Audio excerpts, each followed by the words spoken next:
Welcome to Chapter 7, Exponential Functions. Dun, dun, dun. Before we do anything crazy in exponential functions, I want to review a little bit of stuff that you took all the way back in Math 10C. Yes, Math 10. Best 5 courses of your life. I know. These are the laws of exponents. Do you remember these guys? They're actually a lot of fun. For example, let's look at this one. Start right off the bat. So this is the product law. This is that x squared times x cubed, and all you have to do is add the exponents. You get x to the 5, right? Then comes the division law, or the quotient law. This would be something like x to the 7 divided by x to the 5. So you'd go and subtract the exponents to give you x to the 2. This one is probably one of the more important ones. This one here, which tells you to make sure you flip it. Take the reciprocal. So if I have something like x to the minus 3, this is the same as saying x to the 3, and vice versa. If I give you 1 over x to the 4, you have to tell me that this is x to the minus 4. That becomes really, really important, okay? All right, on we go. Look at this one here. Flower power. Do you remember flower power? Probably not. But, oh, well, if you don't remember, go back and take a look at some of my old podcasts in Math 10C. And actually, I use it again in Math 20-1. But what's interesting is if you look at the flower power for this, remember, flower power means there's the flower, right? There's the roots. And that line is the thing that determines this guy right here. So if I give you something like x to the 3 over 2, you have to remember the 3 over 2, the 3 is the power, the 2 is the root. So you can actually write this out as the square root of x cubed. Or, flipping the numbers around a little bit, you can write this as the square root of x all cubed. That's really important as well. This is another one that's going to come back and haunt you. Okay, next one.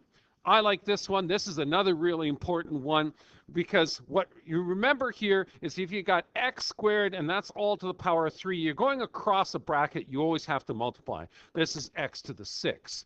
Going to this one, distribution law, mailman, yes, the m goes to each one of these. So this is going to become a to the m times b to the m. Or when you see something that looks like this, xy squared. This is going to be equal to x squared and y squared. Easy peasy, you betcha. Look at this one. Little bit different, right? So this is like saying x, y to the squared. I call this upstairs, downstairs mailman. The mailman has to deliver the mail upstairs of the apartment and downstairs as well. But look at this one. Kind of an offshoot of this is an offshoot of this and this put together because there is a negative there. Oh, well, remember, if you have something like x to the y to, let's say, to the minus 3, you have to remember to flip it first. This is y over x to the 3 now, and then now you're upstairs, downstairs mailman, okay? Easy peasy. All the stuff from Math 10C. But now you're probably saying, well, when are we going to get into the exponential functions? Right now. Check this out. What is the definition of an exponential function? The definition of an exponential function, then, ladies and gentlemen, is this. Look at that. Oh my God, yeah. That means some value of y, some sort of function. You can write this as y equals 2 or f of x equals 2. I don't care. Has a c. Well, what does the c stand for? The c is a constant. And the constant has to be greater than 0. Oh, that's interesting. Okay, so it's a c where the power is now the variable. So in other words, the power is in the exponent. Thus the name exponential function. Get it? So what do I mean by this? Real simple. I can give you y equals 2 to the power of x. Oh my God, that sounds so tough. Actually, it's not. Because if you remember anything from what I've been telling you over and over and over again, mathematics is a pattern. You just have to figure out what the pattern is. Let me show you. Doop, right there. we're actually going to go out and figure out a table of values, graph this, and find out so many cool things about y equals to 2x. Okay, so let's go. Y equals to 2x. There's my table of values right here. So I know that y equals to 2 to the power of x. What's the one I'm going to start off with? I'm going to start off with 0. So in other words, I'm going to put 2 to the power of 0. Wait a second. You know that any base to the power of 0 is just 1. Oh, that was easy. Well, how about 2 to the power of 1 then? Oh my God, yeah. 2 to the power of 1? Come on. That's 2. How about 2 to the power of 2? 2 squared. Oh, there's another one that's going to require a whole bunch of brain power. Come on. Not really, not at all. The next one here, look at this. What if I gave you 2 to the power of 3? Well, 2 times 2 is 4, times 2, there's 8. Beautiful. But remember how I said mathematics is a pattern? Do you remember this guy now? Remember, that's 2 to the power of minus 1 now. You know and I know to flip it. That's 1 over 2 to the power of 1, which is just a half, right? Check this one out. This would be 2 to the power of negative 2, which means 1 over 2 squared, which means a quarter.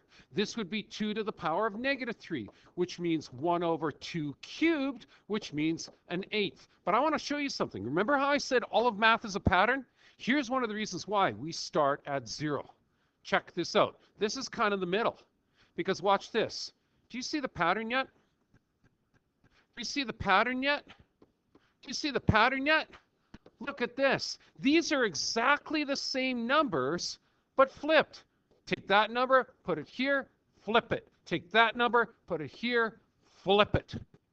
That's how easy this is. Look for the pattern. This is a symmetrical table. It's beautiful how beautiful it works out. Oh, it's incredible. This is glorious. So figuring out a table like this is going to be a piece of cake. So now let's graph it. So you got minus 3, that's about 1/8. Well, think about this. Minus 3 and about 1/8. Boy, that's going to be really tiny. That's going to be really close to this beautiful x-axis, isn't it?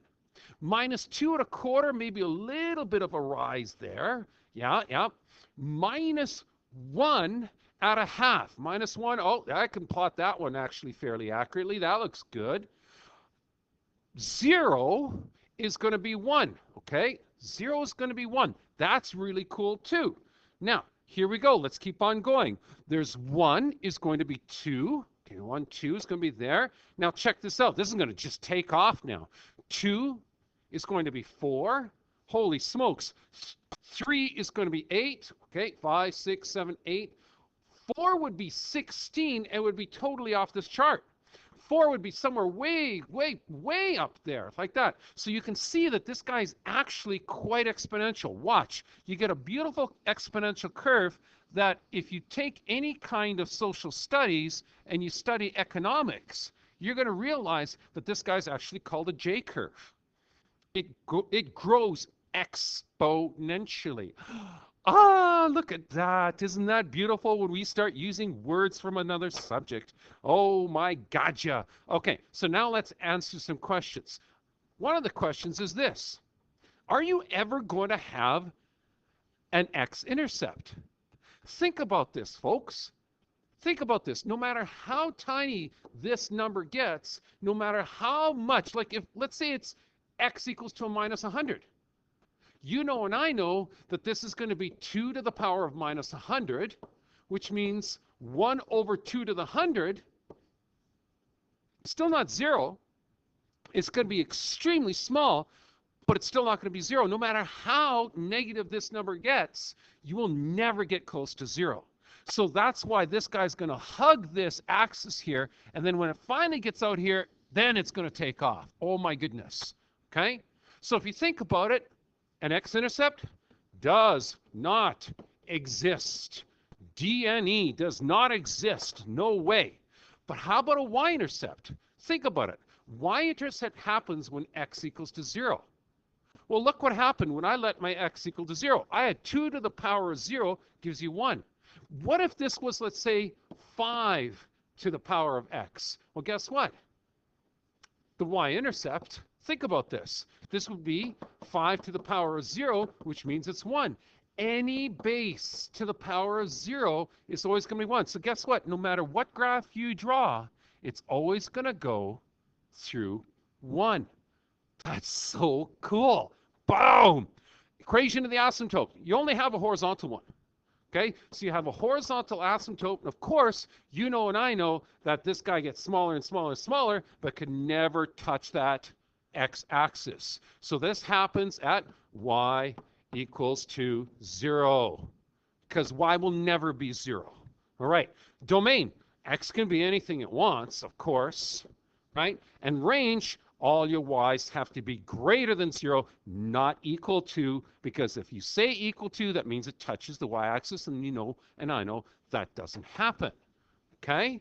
So, does the graph represent an increasing or decreasing function? This is a really cool question. Remember something here, folks. You read a graph like you read a book. You go from the left to the right.